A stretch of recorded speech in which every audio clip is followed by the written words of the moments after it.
Hello दोस्तों, स्वागत है आपका हमारे चैनल वर्स्ट नाइटमेयर में, जहां हम रूबरू होते हैं अपने सबसे बड़े डर से।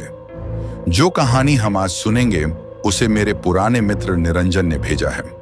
कहानी को पूरा लास्ट तक सुने और वीडियो को लाइक, शेयर और चैनल को सब्सक्राइब जरूर करें।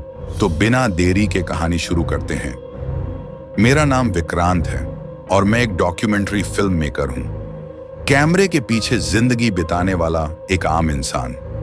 मुझे पुरानी इमारतों, भूली बिसरी जगहों और लोक कथाओं में हमेशा दिलचस्पी रही है। शायद इसीलिए जब मुझे कोटगांव के बारे में पता चला तो मैं रुक नहीं पाया। कोटगांव एक पहाड़ी के बीचों बीच बसा, जंगलों से घिरा एक छोटा सा गांव, जहां पिछले 40 सालों से कोई नया आदमी बसने नहीं आया। कहा जाता है कि गांव वाले बाहर की दुनिया से ज्यादा बात नहीं करते, और कुछ तो ये भी कहते हैं कि वहां की रातें आम रातों से अलग होती हैं। मैंने इसे सिर्फ एक दिलचस्प शूट समझा था, एक ऐसा सब्जेक्ट जो मेरी फिल्म को असली टच देगा। वहां पहुंचते वक्त सब कुछ सामान्य था। घने पेड़, संकरी पगडंडियां और कुछ पुराने घर। गांव के किनारे एक टूटी हुई हवेली दिखी, जिसकी दीवारों पर सीलन थी और खिड़की तथा लकड़ी के दरवाजों में अजीब चरमराहट थी। मैंने जब कैमरा निकाला और शूटिंग शुरू की तो एक बुजुर्ग औरत मेरे पास आई। उसकी आंखों में कुछ था, कुछ ऐसा जो शब्दों से नहीं समझाया जा सकता। वो बोली, शाम से पहले जो करना है कर लो बेटा, रात को यहाँ चीजें बदल जाती हैं। मैंने हल्के में लिया। शाम होते होते हवा में अजीब सी ठंडक घुल गई थी।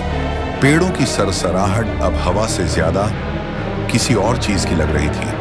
मैंने कैमरे को हवेली की तरफ मोड़ा और जैसे ही लेंस फोकस हुआ, मुझे खिड़की के पीछे कुछ हलचल नजर आई, शायद कोई परछाई। लेकिन जब मैंने दोबारा देखा, वहां कुछ नहीं था। करीब 7 बज चुके थे।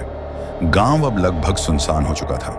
न कोई बोलता, न कोई चलता, मानो सब कुछ रुक गया हो। मैंने अपने कमरे में कैमरा रखा और बाहर निकला, बिना किसी डर के, बस एक जिज्ञासा के साथ।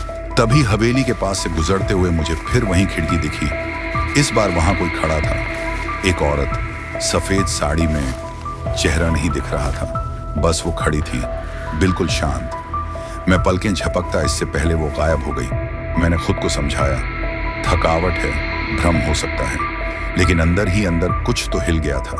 रात को जब सब सो गए, मैंने कैमरा चालू रखा। कमरे में अंधेरा था, सिर्फ हल्की सी मोमबत्ती की रोशनी। रात करीब 3 बजे मेरी नींद खुली। कोई धीरे धीरे दरवाजा खटखटा रहा था, एकदम धीमी लेकिन लगातार। मैंने आवाज लगाई, कौन है? जवाब नहीं मिला। दरवाजा खोला, बाहर कोई नहीं। लेकिन जब मैंने फर्श पर नजर डाली तो वहां गीले पैरों के निशान थे, जैसे किसी ने नदी से निकलकर सीधा वहां आकर खड़ा हो गया हो।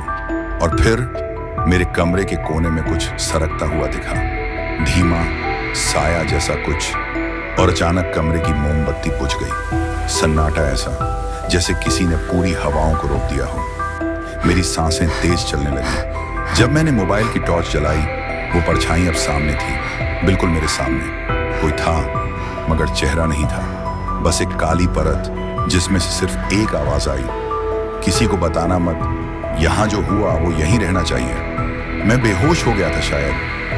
अगली सुबह जब आंख खुली तो सब कुछ सामान्य लग रहा था। कैमरा वहीं पड़ा था, दरवाजा बंद था, लेकिन कैमरे की रिकॉर्डिंग में रात की वो परछाई और वो आवाज अभी भी कैद है। मैं नहीं जानता वो कौन थी, क्या थी, लेकिन एक बात तय है, कोटगांव में जो कुछ भी है वो इंसानी समझ से बाहर है। और अगर आप वहां जाने की सोच रहे हैं तो एक सलाह दूंगा, रात को कभी अकेले मत जाइए।